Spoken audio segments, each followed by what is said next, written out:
A partir de agora, você vai acompanhar um especial sobre o Nordeste. De características tão peculiares, o bioma mais brasileiro foi tema de grandes reportagens realizadas em 2012.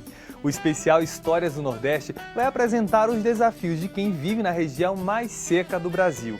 A criatividade dessas pessoas não mudou só o agronegócio do local, mas também a maneira como o semiárido é encarado. O segredo é um só: a seca não se combate, se convive.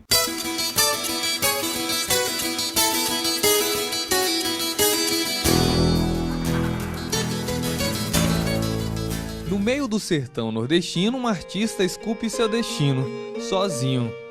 Numa casa solitária que contrasta com a caatinga, cinzenta. A sua obra de arte não é um quadro, uma pintura e nem vai servir para enfeitar a parede.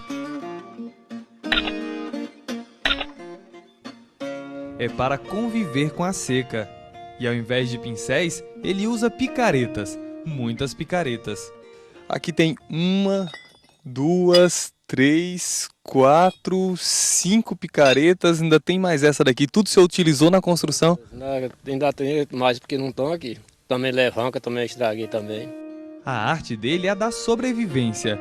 E é um artista por conseguir driblar as durezas que encontra na aridez do sertão.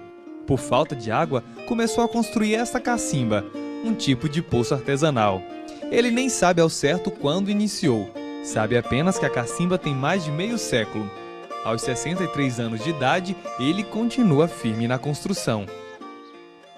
Agora ainda não fiz não, aí só está início, né? Você ainda quer fazer muito mais. Ainda, o nível vem dali, né? É o que falta, né? Mas o senhor como foi? Num dia o senhor acordou assim? Como é que foi essa história do senhor começar a ideia de fazer? É o que a gente luta, né? E aí vai pensando como é que pode ser que seja melhor, né? Questão de sobrevivência. Sobrevivência, sim. Longe do poder público, não espera por ninguém. Ele mesmo põe a mão na massa, ou melhor, nas pedras. A vida por aqui é dura como as rochas que ele quebra e carrega há tempos. A cacimba tem mais de 10 metros de profundidade e foi separada. Parte é para dar água aos animais, outra parte é para o consumo humano. Cada pedra que ele retira é colocada uma sobre a outra, cuidadosamente, até formar um imenso paredão. Isso impede que a enxurrada traga sujeira para dentro da cacimba. Eu tenho a ideia de aumentar a água da minação aí para eu fazer assim uma capineirazinha, né? Isso ainda não está satisfeito, quer aumentar mais ainda? Não, ainda não está, que ainda não tem água ainda suficiente, né? Tá tendo essa aguinha aí assim pra gente beber, dar um animal, um negócio, mas pra capineira se botar dentro de um dia, nem os animais, nem a capineira, né? E aí o povo não fala assim, olha, pai, o seu Benjamin é louco, vai ficar fazendo esse negócio aí durante mais de 20 anos. Não é louco não, é doido, ó doido, ele lá com as pernas tortas do que de fazer aquele serviço lá. Quer dizer que diz que já tem as pernas tortas, tanto carregar pedra. É. E naquele carrinho de mão é pior. O carrinho de mão que ele usa é esse aqui, que mesmo sendo de ferro, não aguentou o pique e precisou de uma reformazinha. E falando em reforma, aí não é só a cacimba que o seu Benjamin construiu não, ele já vai na segunda casa, ó. E os tijolos são todos feitos através da água lá da cacimba. Não é, seu Benjamin? Com certeza. Como é que você faz esse tijolo? Ele pega o carro barro, né, molha, aí põe esterco, mistura, massa o barro, depois enche a forma, né? E aí, se a for ver, são 2 casas. Aqui fiz 2 casas. Para o senhor e para quem mais? Para eu e pro velho que me criou, que é meu tio, né? E está ali outra prova da força de vontade do seu Benjamin. As mangueiras sobrevivem em meio à sequidão. A água para manter as árvores, ele carrega dentro de latas. É assim que o seu Benjamin garante a sobrevivência dele e do rebanho que mantém em sua propriedade. São cerca de 160 hectares de pura caatinga. Um lugar onde não há energia elétrica, nem facilidades tecnológicas. Ele é o exemplo de um sertanejo que luta para conviver com a seca. Sob um sol de quase 40 graus, em meio às árvores secas e os cactos, Lindomar está procurando água, mesmo não havendo nenhuma fonte nem riacho por perto. A maneira que ele procura água não é através de aparelhos tecnológicos, vem de uma técnica artesanal, chamada de hidroestesia. Com esse dom que a gente descobre sentir a água abaixo do solo, com uma profundidade, uma quantidade e uma qualidade. Isso vem de um dom que a gente recebeu de Deus e que a gente vai aprofundando e praticando para fazer o bem ao pequeno produtor. Nas mãos, ele usa apenas 2 pedaços de arame em forma de L, que funcionam como antenas. Quando ele passa sobre um veio que contém água, os 2 pedaços de arame logo se cruzam, indicando que está ali um ponto a ser explorado. Então isso é mesmo que a gente está conectando um rádio FM na sua onda sonora, então captando essa energia. Bem assim a gente faz com o nosso organismo, nosso corpo, captando essa água que está abaixo do subsolo. Os arames também podem ser substituídos por galhos de alguma árvore ou cipó, encontrados no próprio local. O serviço de busca feita pelo hidroestesista é voltado apenas aos pequenos produtores e não é cobrado. Uma coisa que a gente não deve cobrar, que é uma coisa dada por Deus, então a gente não mostramos fazendo esse trabalho para grandes fazendeiros nem para os políticos. A gente vai fazer um teste agora, e o teste é só segurar as varinhas e ver se elas fazem algum movimento. Vamos lá.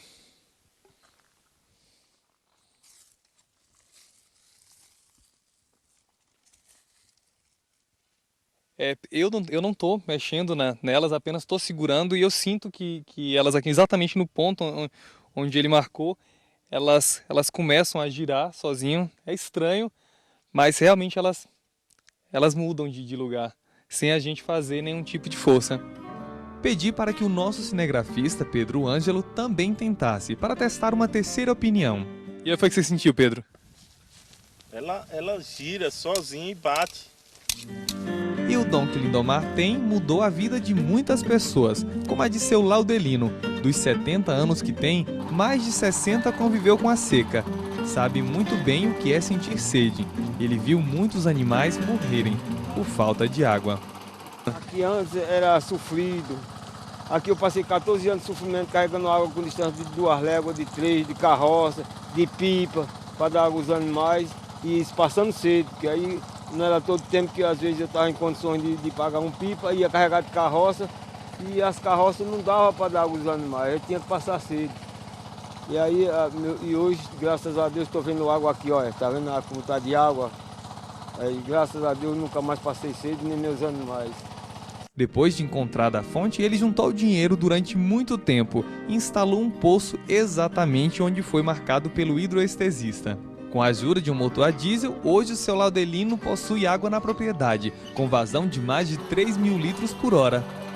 O resultado também está na qualidade de vida. O agricultor montou no quintal um pomar sortido com frutas e verduras. É siriguela, pimenta, pinha, banana, e a produção é tão grande que sobra. Aqui a gente não dava, não consumia. Eu levava para a rua, vendia, dava. Um colega meu, uma colega da mulher e tal, e aí por aí a gente tira.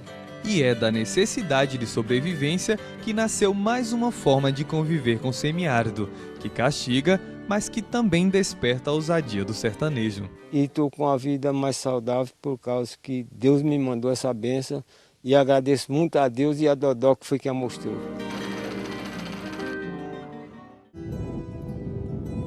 O verde da horta de seu Francisco, as frutas e legumes nem sempre estiveram aqui. O regime de chuva é escasso na região. Chove menos de 500 milímetros em alguns lugares o ano inteiro. E nem sempre é possível conseguir vencer todos os desafios. É preciso força e dedicação, o que os sertanejos como seu Francisco têm de sobra. O resto, pequenas alternativas têm mostrado que a convivência com a seca na região pode ser tirada de letra. Minha dificuldade aqui era muito grande. Aqui quando eu queria pegar água para uma galinha, para beber, para tomar um banho, eu destacava daqui numa carroça, vai buscar água na rua. Só que tudo isso mudou. Para se tornar realidade, bastou adaptar uma opção que já era utilizada por outros produtores, a cisterna. Se não fosse essa cisterna aqui, jamais eu estaria aqui, eu já tinha ido embora, porque aqui é muito sofrido. A gente que vive aqui nesse semiárido aqui é muito sofrido. Toda a água que ele usa aqui na sua pequena plantação vem da cisterna de calçadão, como é chamada essa adaptação da cisterna comum. Uma iniciativa simples, mas que mudou a vida de seu Francisco. Quando a água da chuva cai sobre essa calçada, com cerca de 220 metros quadrados, ela vai direto para uma cisterna, com capacidade de armazenamento de 52 mil litros de água, que regam muito mais que plantas. regam os sonhos de seu Francisco em não abandonar o lugar dele e poder tirar da terra o sustento para toda a sua família. Rapaz, tem tanta coisa que eu ainda quero plantar maracujá, eu ainda quero plantar tanta coisa aqui nesse pedaço de terra, acredita? Porque hoje eu quero trabalhar com uma coisa que ele dê para o consumo de dentro de casa e até mesmo para eu vender, né? Porque eu vivo disso aqui, né? Aí eu tenho que plantar uma coisa que é para eu tirar para o consumo de dentro de casa e para arrumar o dinheiro da outra feijão, a farinha, o arroz, essas coisas, né? Que a gente precisa disso mesmo. E quando chove demais e a cisterna transborda, a água vem parar no pequeno barreiro que ele construiu e que garante a fonte para os animais, além de servir para aguar as plantas também. O Instituto Regional da Pequena Agropecuária Apropriada, uma ONG do município de Juazeiro, na Bahia, dá o apoio que o produtor precisa na construção das cisternas de calçadão e no cultivo da lavoura. Com a vinda das cisternas, as pessoas estão ficando no seu lugar, né? Porque não adianta as pessoas saírem daqui, né, por exemplo, para a cidade, onde lá não vão ter da onde tirar o seu sustento. Então, com a chegada da cisterna, ela está possibilitando isso para as pessoas. O cuidado que o seu Francisco tem com a pequena horta reflete em sua produção, que garante o sustento de toda a família. Hoje eu me sinto outro. Eu jamais dar isso aqui hoje, que eu tenho aqui, numa casa na rua. Eu tenho casa, tenho tudo lá, mas eu não sonho ir para a rua, sabe? Porque minha fonte de renda, você vê, a pessoa chega aqui e acha que não tem nada, mas para mim, eu me orgulho que tenho muita coisa. E o importante mesmo é o contentamento do seu Francisco, que não se vê mais longe das terras dele. Mas às vezes sobra até um troquinho, né? Que a gente tem que fazer economia, né? Feliz agora? Eu sou feliz, sou mesmo. Graças a Deus, eu sou muito feliz. Onde não tinha água, hoje tem. Peixes para o consumo e para a venda, lavoura para a renda dos agricultores e água potável pronta para beber. Tudo graças ao sistema de agricultura de biossalinas, que transforma a água salobra que vem do subsolo em água para o consumo humano. A comunidade alega que essa água tem mais qualidade do que as águas dos carros-pipas e tudo que é fornecido a eles anteriormente. Então essa é mais gostosa do que a outra? A comunidade afirma que sim. Um dessalinizador separa as impurezas e o que não serve para o consumo humano por causa do sal é colocado em tanques como este, que servem para a criação de peixes. Já são 3 espécies que estão se adaptando aos viveiros e que, além de servir como alimento, podem ser comercializados. Atualmente no campo se trabalha somente com a tilápia, mas nós estamos analisando a capa e o tambaqui. O que nós temos como objetivo é oferecer para os produtores no campus das comunidades, onde tem o programa Água Doce, uma opção de escolha, o que eles querem escolher para produzir, qual peixe que eles mais gostam de comer, quais eles têm mais interesse em produzir. Mas não para por aí, a água dos tanques precisa ser trocada. E é aí que entra outra parte importante na iniciativa. Como a água contém uma grande quantidade de sal, a pesquisa buscou plantas halófitas, aquelas tolerantes ao sal, e criou lavouras com várias espécies que podem completar o ciclo da água, peixe e plantação. Nós temos um potencial enorme de água subterrânea e, em sua maioria, essa água ela é salobro-salina. Então, nós precisamos garantir o uso da água potável através do uso do dessalinizador e fazer com que essa água também seja uma alternativa e não um problema, de forma que a gente possa explorar o potencial de uso dessas águas, garantindo a segurança hídrica e alimentar da população do semiárido. Foram mais de 10 anos de pesquisa na Embrapa Semiárido, no sertão de Pernambuco, e na Embrapa Meio Ambiente, em São Paulo, até se chegar ao formato atual. E os resultados com água salobra são visíveis. E aqui o exemplo de plantas forrageiras como a palma, a leucena e o híbrido de mandioca, que podem garantir a alimentação dos animais. Além disso, o sistema vem testando também para a produção de alimentares, como o milho e o sorgo, e de culturas que podem ajudar na complementação da renda dos agricultores, como a mamona. Isso mesmo no período de seca. Já a aplicação da água salobra no solo foi feita com muito cuidado, e os pesquisadores observaram a recuperação para não causar danos ao meio ambiente por causa do sal. E a gente pode fazer uso desse solo de forma rotacional, de forma que a cada 5 anos essa área ela deixe de ser explorada e que as condições do próprio ambiente, principalmente a chuva, através do processo de lixiviação, possa trazer a esse solo as condições normais do início de sua exploração. A pesquisa, chamada de Água Doce, já beneficiou mais de 15 comunidades no semiárido, transformando o cinza da caatinga no verde das lavouras produtivas.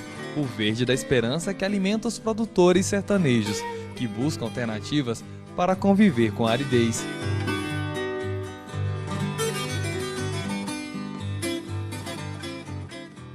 Essas histórias representam a garra do produtor rural brasileiro. Criatividade, tecnologia e superação das dificuldades marcam a passagem dos anos. Dos biomas, o mais brasileiro de todos. Em 2012, a caatinga foi declarada Patrimônio Nacional. Ela ocupa 11% do território brasileiro e possui mais de 1.000 espécies vegetais.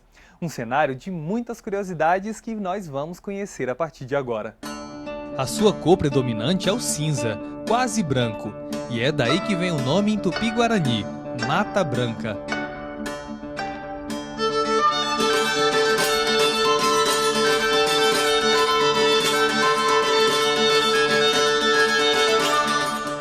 Quem olhar de longe vai ver apenas galhos retorcidos, mas é assim que a vegetação sobrevive no período da seca. Quando a estiagem se intensifica, as árvores perdem as folhas e evitam a evaporação. De perto, espinhos, cactos, e é sob os garranchos que estão escondidas a beleza e a força das plantas da caatinga. Muitas possuem raízes grandes, capazes de acumular muita água, e isso permite a sua sobrevivência em períodos mais críticos. Mas nem tudo aqui é seco. Quem disse que não há verde?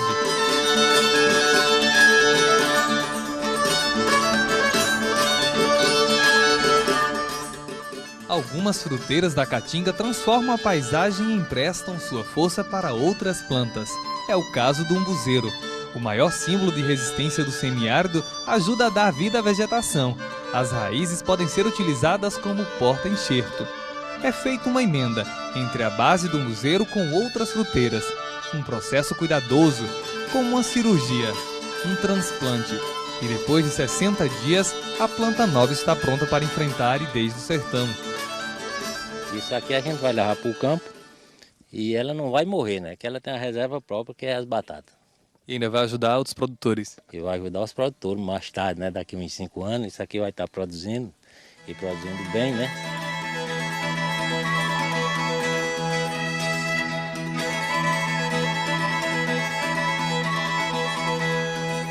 Aqui tem o umbuzeiro, a siriguela, a cajarana e mais 3 tipos de fruteiras, todas enxertadas sobre o umbuzeiro. E elas se mantêm assim, ó, verdes, mesmo sem a utilização da água. E há mais de um ano que não chove aqui nessa área, mas todas estão vigorosas. Esse trabalho está sendo implantado em várias localidades, como por exemplo, recentemente nós implantamos pelo menos 36 unidades em 5 municípios no estado da Bahia. E o que parecia triste no cinzento árido muda de cor. Transforma a vida de agricultores e gera renda.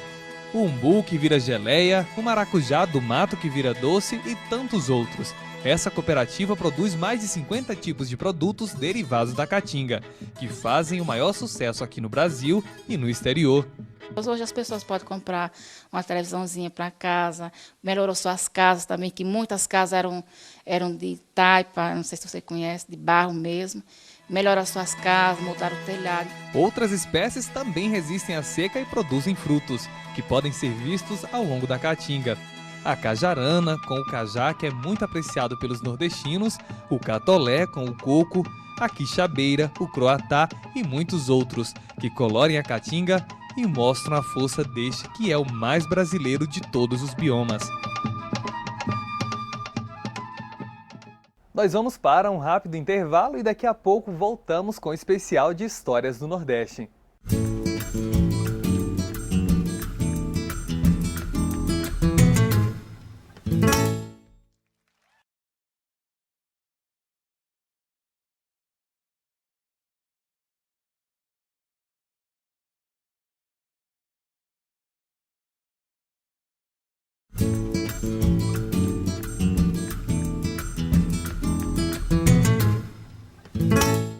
A paisagem do sertão pernambucano esconde uma das maiores riquezas medicinais do país. Vamos conhecer agora histórias de pessoas que apostam nesse potencial comercial da caatinga.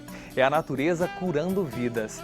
Eu fui até a região do Vale de São Francisco conferir essas pesquisas e saber como as novas gerações aprendem com o bioma. A caatinga é o bioma que dá vida pelos seus moradores. É dele que muita gente tira a cura para as doenças. Mas aos poucos, esse ecossistema está morrendo e para encontrar algumas espécies já não é tão fácil. Abrimos caminho na vegetação em busca das espécies mais importantes. Contamos com a ajuda do seu Pedro, habilidoso com o facão e um grande conhecedor da caatinga.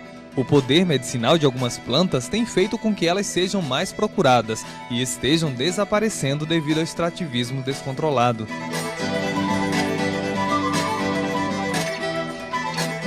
É dor de barriga, dor de cabeça, infecção intestinal e até gripe. Sabe onde é que tem a cura para tudo isso? Aqui na caatinga. E essa, a umburana de cheiro, é uma velha conhecida.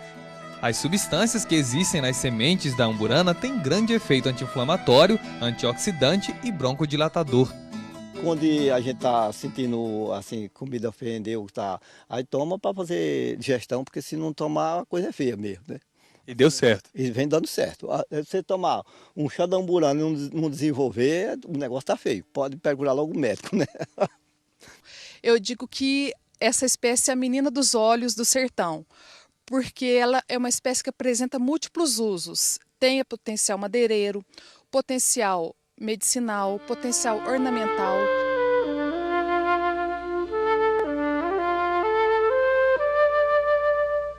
Hoje, porém, quem luta para sobreviver é a espécie. A fama da umburana é grande e se espalhou por outras regiões, aumentando a demanda e a extração, o que tem prejudicado a reprodução de novas plantas.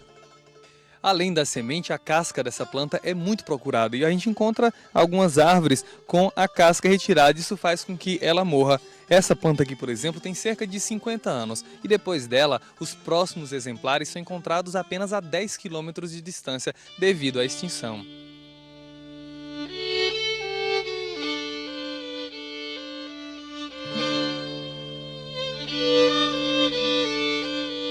Do meio da caatinga para os laboratórios. Esta pesquisadora luta para não ver desaparecer um dos símbolos da caatinga. Com muito cuidado, a planta é tratada para poder voltar a seu habitat. O projeto da Embrapa já conseguiu criar um banco de mudas da espécie e uma área onde as plantinhas se desenvolvem e podem retornar à caatinga. Isso diminui o risco da extinção. Eu coleto o material do campo, faz o processo de asepsia, de limpeza e estabelece o material em condições in vitro, né? Desse gel, como você pode ver aqui, meio de cultura.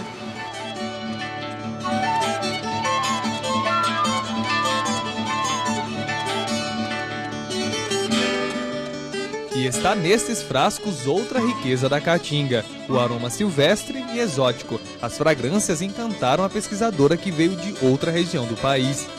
Para mim é um prazer estar aqui num bioma, numa região totalmente diferente da minha, que eu aprendi a amar e respeitar. E através do óleo extraído de plantas da caatinga, também é possível desenvolver remédios, cosméticos e biofungicidas. O que parece ser igual reserva curiosidades e histórias que surpreendem.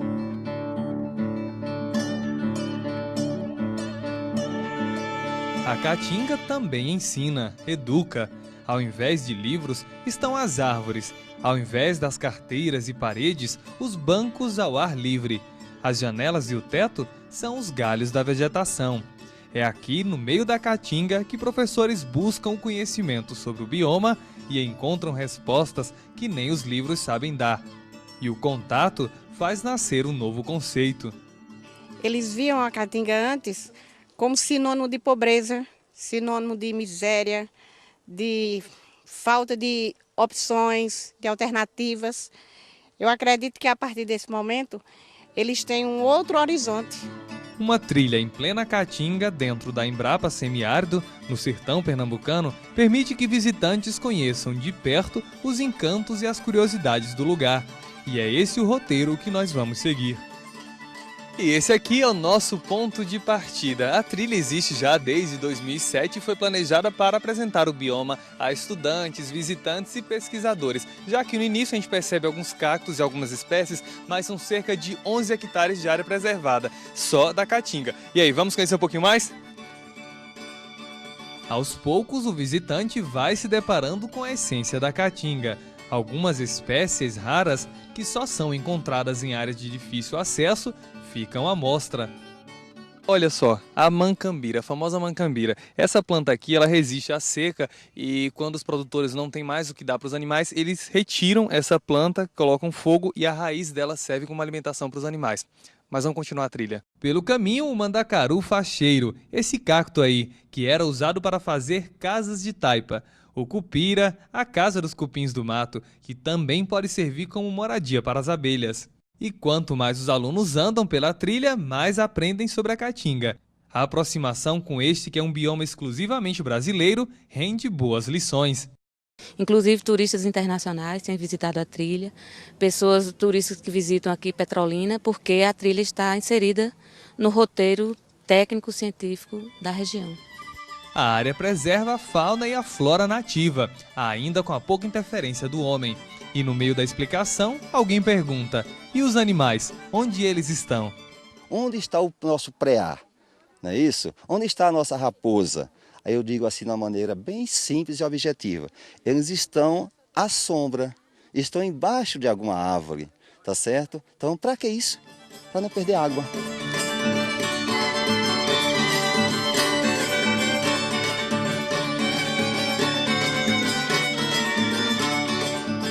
É hora de ir para a ecoteca, onde são guardados animais empalhados, insetos, répteis, anfíbios e muitos outros. Aqui é possível ver de perto o gato do mato e alguns animais que correm risco de extinção e não podem ser vistos com facilidade. O que mais chamou sua atenção? Foi os sapos lá. E você, o que você está achando? Muito legal. Aqui foi uma aula bem diferente. O setor dos répteis trazem exemplares de várias espécies e faz muito sucesso com a garotada. Nós temos cerca de 30 espécies de serpentes. E quais as mais comuns? A cascavel, a coral verdadeira e a jararaca da seca. Seja com animais, seja com a flora, o bioma Caatinga mostra que oferece cura para seus moradores, mas também pede socorro por causa da ação humana. É rico em espécies e encanta pela beleza, mistérios, guardados sob o cinzento árido, que esconde também a capacidade de plantas em resistir às maiores temperaturas de estiagem do país, mas que não deixa de cumprir seu ciclo e brotar o verde da esperança.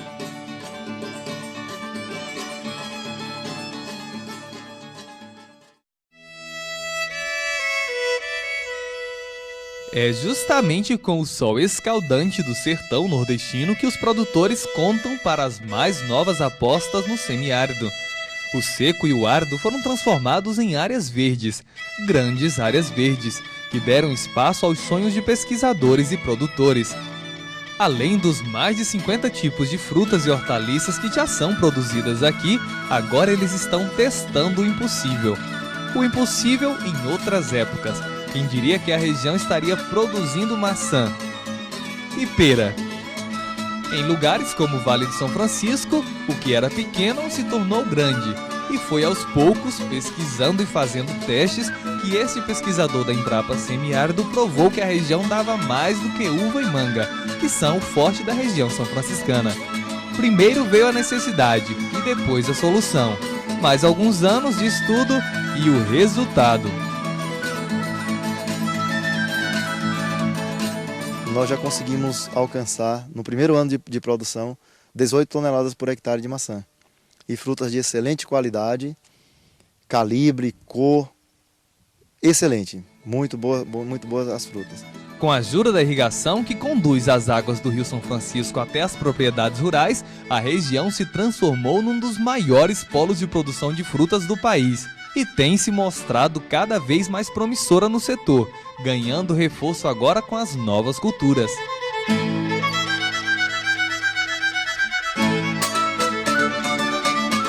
Está nesse meio hectare de terra um dos maiores orgulhos do seu Milton Bim. Ele já planta algumas variedades de uva. Mas está aqui o mais novo investimento dele. Nessa área aqui, vocês estão vendo, são mais de 1.000 pés de maçã, mais de 1.000 pés de pera, já plantadas numa condição que vocês estão vendo aí, de escala de produção.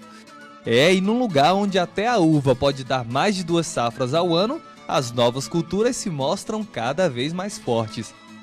E não é só a pera e a maçã que deram certo aqui no Vale do São Francisco, não. O caçula dessas novas culturas é o caqui. E nessa área experimental da Embrapa Semiárido, ele está assim, carregado e pronto para ser implantado em outras áreas. As vantagens vão muito além da terra e da irrigação. Um exemplo é o alto índice de insolação, que afasta a possibilidade de pragas e reduz os custos de produção. O objetivo nosso, nessa fase inicial do projeto, era ver a possibilidade de produção. Então, produz, agora a gente vai fazer todo o manejo da planta para que ela tenha o dobro do desenvolvimento que teria na região sul e sudeste e ter uma produção melhor nos primeiros anos de produção.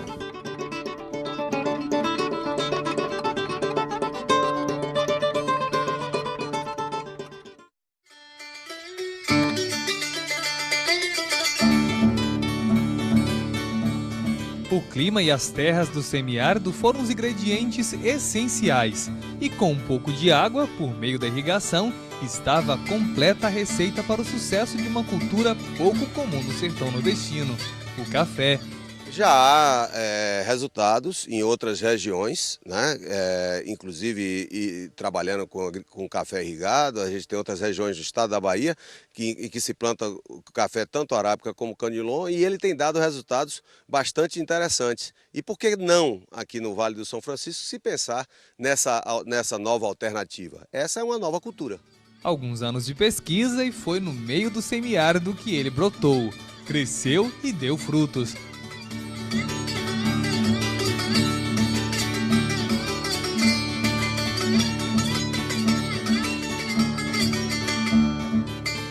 Foi no sertão baiano e também pernambucano que os pesquisadores perceberam que a cultura tinha tudo para dar certo. E deu. A região possui vantagens naturais para o desenvolvimento da cultura.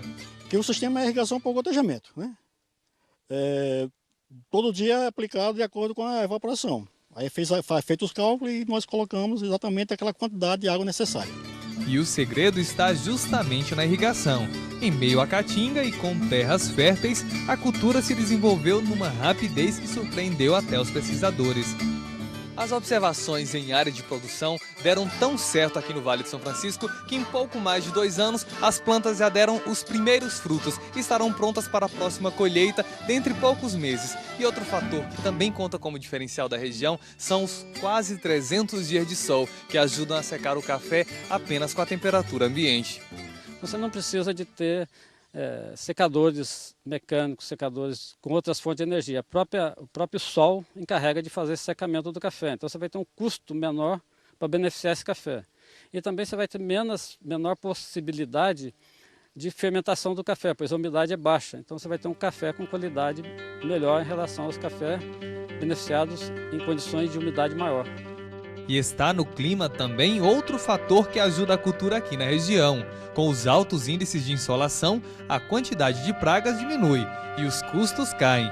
Os planos para o futuro são tão grandes quanto a novidade de produção dessa cultura no meio do sertão nordestino.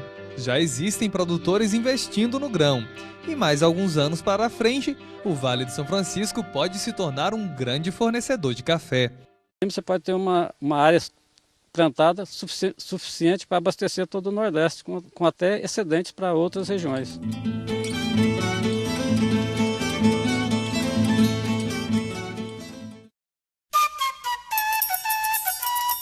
É entre as sombras dos coqueiros que está um dos maiores orgulhos de seu José Hilton.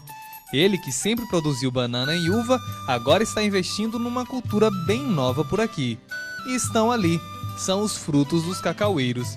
Bem bonito, estão bem bonito, crescendo bastante, né? Florando, produzindo, tá indo bem.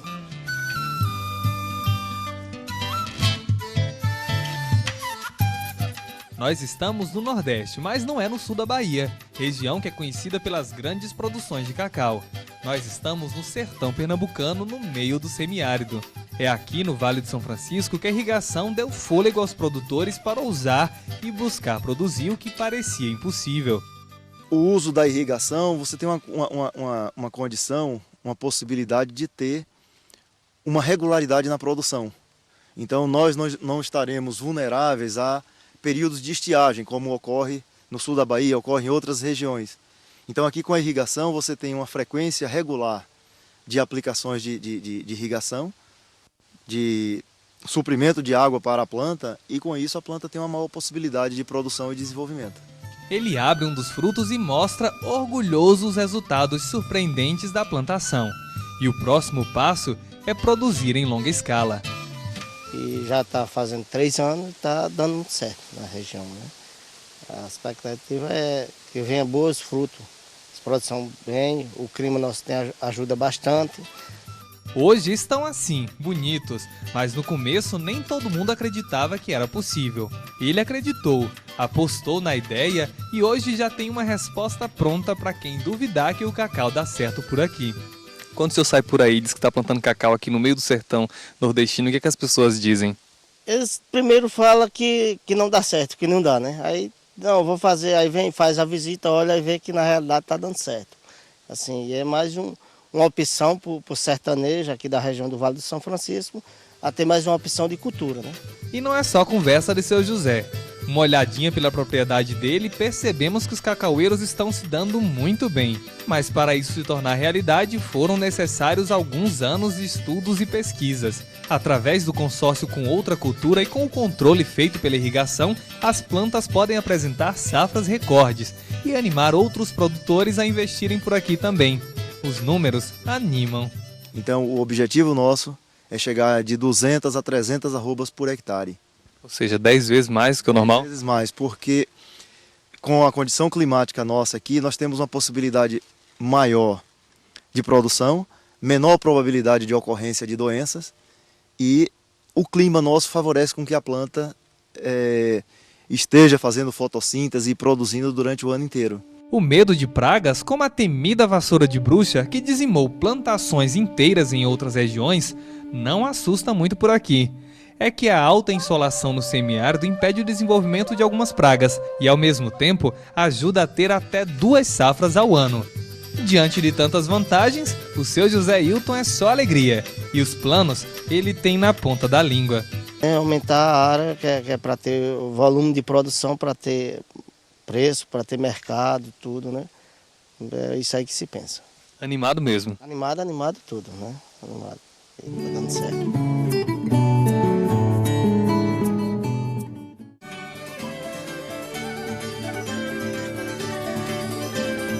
As terras do Vale do São Francisco despontam na produção de citros, como a laranja, o limão e o pomelo.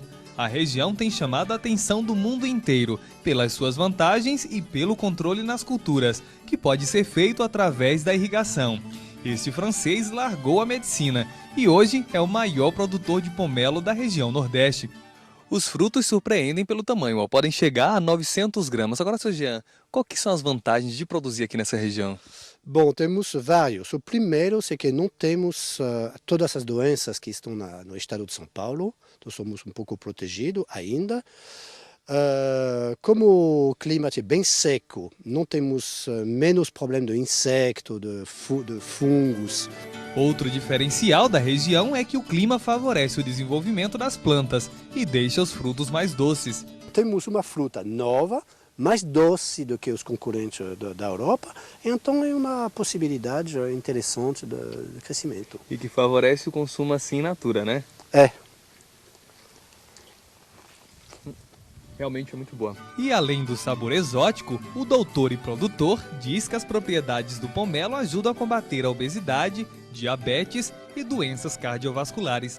Já experimentei com a família inteira, com muita criança. Todo mundo está saudável, não tem gripe, porque é muita vitamina C também.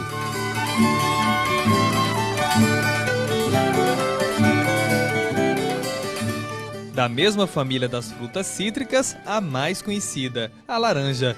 Estudos e pesquisas comprovam que a região do Vale do São Francisco pode produzir a fruta em condições melhores que outros lugares. O custo de produção aqui ele é 20% menor com relação às regiões produtoras tradicionais, como São Paulo, Minas. Por quê?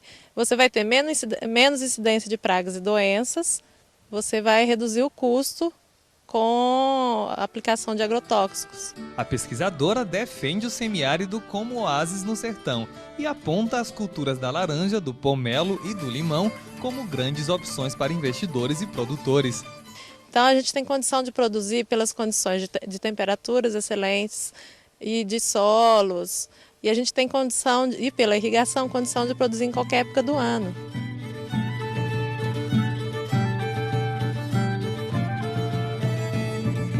O que dizer dessa região que mostra sua força através de culturas improváveis como a maçã, a pera, o caqui, com o cacau no meio do sertão, sob o sol de quase 40 graus e por quase 300 dias ao ano. Das laranjas e pomelos mais doces e mais resistentes, com preços mais em conta que outras regiões. O Vale do São Francisco testa os impossíveis e traz para essa gente do sertão nordestino novas opções de culturas, através de pesquisas, investimentos e irrigação, afastando o passado de seca e colorindo o presente com o verde das lavouras.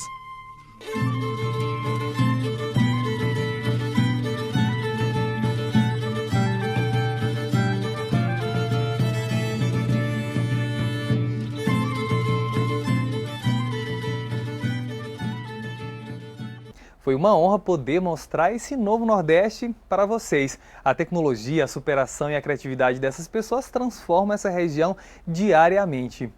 O bioma mais brasileiro de todos ocupa apenas 11% do território nacional, mas são esses outros 89% que nós esperamos poder mostrar para vocês nos próximos especiais. Um grande abraço e até a próxima!